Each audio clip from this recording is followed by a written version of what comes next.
Yo boys, and welcome back to another video here on the channel. Today we have a bit of a different video on our hands. We're going to be giving you a bit of a step through and walking through two of my recent matches to give you some advice, help you think about the thought processes that go into the match and help you win more games.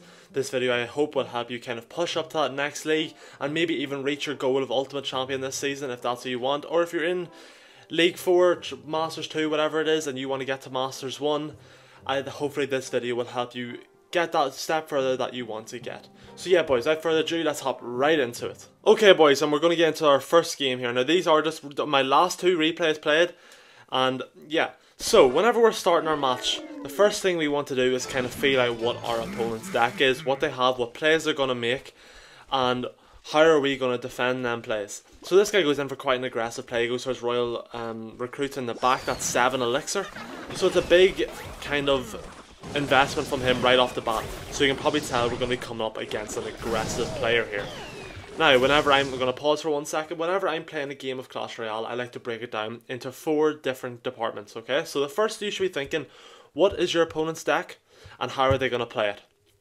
So our opponent goes in for a 7 elixir card in the back first place, so we can probably assume he's quite a aggressive player. He isn't too worried about what's going to happen, and we can use that later on into the game. Number 2, we want to figure out what counters we have in our deck and how we're going to use them against his cards. So in this situation, he played his Royal Recruits in the back. We know we have our Firecracker, we have our Mighty Miner's Bomb, and that does good splash damage. And you can't see it in my hand yet, but we also have our Bomb Tower. And obviously we had a bit of a bad starting hand, but if we had our Bomb... Oh, my Bomb Tower's on the screen. Sorry, ignore me. Okay, so third, how are we going to defend their attacks? So what cards are we going to designate to defend what? So, as we can see, he in his hand right now, he has Mega Knight. Now, we don't know that yet, he hasn't played it. But now this is something, whenever he does play it, I'll need to recognise and remind myself, okay, keep the Mighty Miner for the Mega Knight. Now, I know I can defend with the Mega Knight with Mighty Miner, or I can defend it with a Bomb Tower and Ice Spirit. So there's 2 different defenses for a strong card. Then I also need to, whenever it comes to him playing the card, I need to remember to... I'd keep my Bomb Tower for the Ram Rider. So you can see there's a lot of different possibilities he can play, and we have very limited answers. So we kind of need to rely on the same cards to defend multiple things, which puts us in a bit of a rough position. However, if with the right timing, with the right playstyle, you can win these matchups. And the last thing that I like to think about is how are we going to break through their defense. So in this situation, we can see in his hand right here, he has Bomb Tower. So we go in for our Hog Rider on the right. Now he hasn't played his Bomb Tower yet, so we don't know that yet. We go in for Hog Rider, then we Earthquake it. So our main way of getting through his defense this game will be through our Hog Earthquake.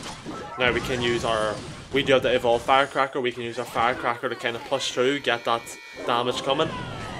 And our opponent begins to BM us. Now it's important that we don't let this get in our head. Now, during this game, I start to BM him back, okay? BM means bad manners, that's what emoting and saying thanks and doing all that stuff is, in case anyone doesn't know. But, in this game I start to do it back, and there's one stage where I nearly get caught out because I start doing it. He makes a aggressive push, as we know, because we learned he's an aggressive player from the very start. So, he makes an aggressive push, I'm stuck with all my emote screen up, and he gets a good bit of damage on my tower. So, yeah, he goes in for the Barbar, we go in for the Hog and Earthquake. He goes in for the Ram Rider on defense. So how are we going to defend this? We're going to play our Bomb Tower, and we play our Ice Spirit. Now, he puts in the Wall Breaker as well, so it doesn't fully defend it, but it defended it, but he just got by the tower. Sorry. The Ice Spirit was to stop the Ram Rider getting the charge on our tower, and this makes it so the tower can last longer, it won't be destroyed as quickly, and it can stay. And ultimately, if he didn't put down the wall breakers, it would have stayed on the field longer to provide longer defense. So sometimes it's worth making that 1 elixir extra investment, sometimes it's not, and it's kind of a case of you reading the play, reading the deck your opponent's playing, and deciding, is that 1 elixir worth it? Do we need the Ice Spear for something else? And that's kind of something you need to think about. Now, he is in this situation right there. He had a lot of splash on the field. Now we put in our Mighty Miner, which may not seem like the best decision, but our bomb got incredible value there. But then we leave ourselves open to attack from his Mega Knight, which is an issue that we now have to face. Now we have to deal with how are we going to defend this Mega Knight. So this is what I was talking about. We decide the BM, we get caught out, we go for the eye roll, and now we look at all the damage he's about to get in our tower. Now luckily for us, we managed to pull out a pretty good defense, pulled it off well, and we only took about 1,000 damage, but that's a situation we shouldn't be getting caught in. Now it probably would have took damage anyway because of the fact he did have that Mega Knight, he had the Ram Rider, he had an aggressive attack come with Weed, and we didn't have many answers. But try not to get lost in the mental game of Clash. You'd be surprised how much it actually is. Now if you're wondering why we placed the bomb tower on top of the Ram Rider, we don't want the Ram Rider getting that charge, because if the Ram Rider gets that charge off, she will get your building down before she's damaged. Now obviously here she got the building down anyway, but that's because of the wall breakers more so than the Ram Rider. But yeah boys, so this guy's just going to keep cycling us. Now he does get some good damage on us. And now we have our evolution Firecracker on the field, which gets poisoned. We give him poison value and we waste our evolution Firecracker. So that's another thing we need to look out for in this match, that we kind of don't. But we do manage to get through with our Hog Earthquake. As I said, we established from the start. How are we going to get onto this tower? With our Hog Earthquake, and that's exactly what we're doing. Every time, time in, time out, we kind of want to Hog Earthquake and we want to defend. Now our other option for getting onto the tower is our Firecracker. Now we can get splash damage with our Firecracker. So that's something we can use, especially now we have that evolution in our hands. And then the one other thing, as it gets a triple elixir here now, with this specific deck that I play, a lot of the game is spent kind of cycling. So he's going to start poison cycling me, I need to start earthquake cycling him. Now I don't think I really do it in this game compared to other games, but that is a very kind of something you want to do in these games, in these matchups. Now we do get quite lucky here, we have a big attack coming at us and we have to defend this. How are we going to defend it? See, now we have player bomb tower for the defense, but then we leave ourselves open to that Ram Rider, to that wall breaker push. Now if he went for a Ram Rider there, I think he wins this game, but he didn't. Now these wall breakers very near to connect and that would have been game over, but they don't. See, a lot of this does come down to luck, but we kind of have a process of what we're doing here as well. So yeah boys, that's game number 1 and we'll get straight into game number 2. Okay boys, and this is the second game. Sorry if this video feels like a lot of waffle. I'm trying to take you through my thought process in these matches. So once again, now we're going to play our log here off the bat. We don't want to waste the cards. We don't want to go in with Hog because we don't know what he has. And if he had, as we can see in his hand right now, if he Mega Knight our Hog, yeah, we might get one hit, but then he has pretty much a 3 elixir Mega Knight coming at us. And how are we going to defend that? Well, that's stuff we need to keep into account. So before you start your game off too aggressively, you need to keep that into account. Now, in this situation, we did get unlucky. He has Goblin Barrel. So this Goblin Barrel is going to get a bit of damage on our tower. But it does is this Goblin Barrel going to get more damage than the Mega Knight probably would have if we had hogged? I don't know. So now going with the Hog, keep our Firecracker alive. Firecracker in this kind of decks is very, very important. But this video doesn't just relate to this deck that I'm playing in this video. You can relate this back to your deck, and you kind of need to recognize what cards in your deck are the high value cards. So if you have a Dark Goblin in your deck, keeping that Dark Goblin up could be the difference in you winning a game and you losing a game. Or if you play 2.6 Hog, keeping that Musketeer up. You think people seem to get lost in the fact that like keeping your Hog up and stuff like that, or keeping whatever card going.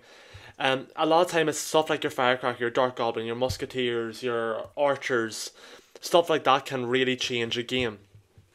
So he goes in for the Mega Knight here onto our Firecracker. And this is the defense I was showing you about with our Bomb Tower, our Ice Spirit.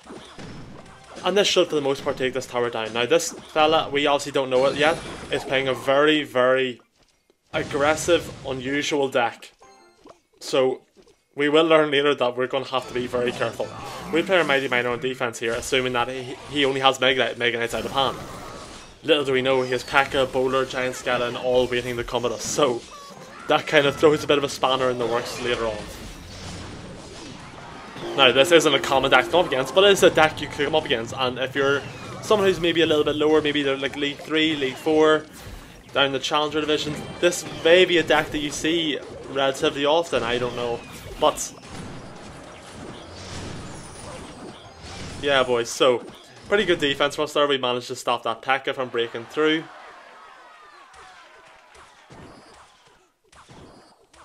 Okay, we're going to skip on a little bit. So he plays his bowler in the back. We put down our Mighty Miner. He puts down the Magic Archer. That's a really, really bad Evo Firecracker from us. Absolute waste. Don't do that. Now we start leaking elixir here, we kind of get panicked. We don't know what to do because I can't play certain cards. I can't play my Hog because I know that he has Mega Knight and P.E.K.K.A. I can't play other cards because it's a waste of elixir. I need to save my log for the Goblin Barrel for the most part, so it's an awkward situation to be in. Now he plays a bad Goblin Barrel in the way in the back. Don't know why he thought I was going to fall for that. So we know we can use our log to deal with that witch a little bit, get a bit more damage in on some of them other cards. Now we're going to put down our Firecracker in the back. Now I think we try and keep this Firecracker alive. We do not, we just let it go. Okay. Probably should have kept that Firecracker alive there. We do hit the log on the Magic Archer, which is nice. That bowler does get hit off on our tower though. Now he's going to go in for a Mega Knight here, I'm going to assume. Yes, he is. Now, we're in a bit of a sticky situation once again.